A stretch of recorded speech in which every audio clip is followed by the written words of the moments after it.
Design for additive is a complicated process that includes file management, testing, changes to STLs, and more testing until the part can be successfully mass-produced. The first thing we do when we receive a file from a customer is if we don't receive it as an STL, we have to convert it to an STL so it can be put into the estimates and used by our slicing program. Sometimes we have to change the scale of the file for a more accurate estimate. We then take a look at the part and evaluate several aspects to make sure that it will print. Some of the things that we change or that we checked for are gaps, mesh, orientation, thickness, etc. Gaps between parts should be no smaller than 1 millimeter and holes have to be bigger than 2 millimeters to print successfully. If a gap or a hole is smaller, then the remaining resin in the vat has a high chance of sticking and causing undesired distortions and structures not in the STL. We check the mesh, or the visible part of the STL file, in a slicer or blender for holes, places where the outside of the mesh looks like it will print well, but where the inside won't have any material deposited. This happens occasionally. There's a mesh repair tool, but we have to do a manual check to verify that we need to run the mesh repair. We check the orientation to verify that supports are used only where they need to be.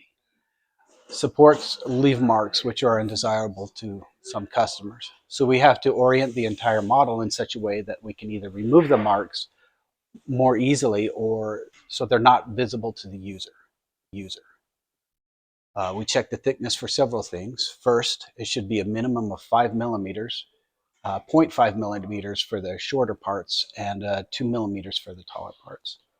If the part's too thin, then we have to support it. Otherwise, the print will fail because the movement of the part when it sticks to each new layer. If we find it isn't printable, we make suggestions on how to modify the part or even give permission or get permission. We make those changes ourselves. We also add drain holes to prevent cupping to better improve cleaning. We also have to try and decide which resin the print would work best, which is another topic for another video. Sometimes we have to design the part from scratch because we don't have a file, or we have a file that's underdeveloped, so we have to draw from an existing file using SolidWorks. After drawing the base file, if the customer wants it, we add texture. Downward facing surfaces can't be textured. After we prepared the design for printing, we then support it in various plausible orientations and print them to find out which orientation is actually best. We then reduce supports to the least supports possible with the smallest tips in order to minimize post-production.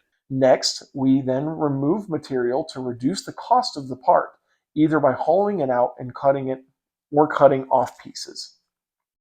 We also make sure that it has the smallest possible footprint in the plate for mass production. When it's time for mass production, we put as many parts as we can fit on the plate and do a quality print. Sometimes this causes the prints to fail because of how they interact with each other. Sometimes they're too close, sometimes they're far away, sometimes they interact with the FPP in a weird way. It always just depends. So we just have to adjust them yet again to make sure that we get the best print with the most parts. Then we evaluate the part to make sure it looks clean. If not, then we add additional supports to where the print failed, shift the orientations a few times, and print again.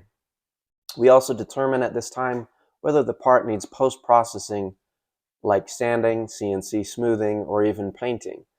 Each change adds more time to the overall production process. If the part is part of an assembly, we make adjustments to make sure it fits well. Then, after we have completed our full quality control process, we start the mass production.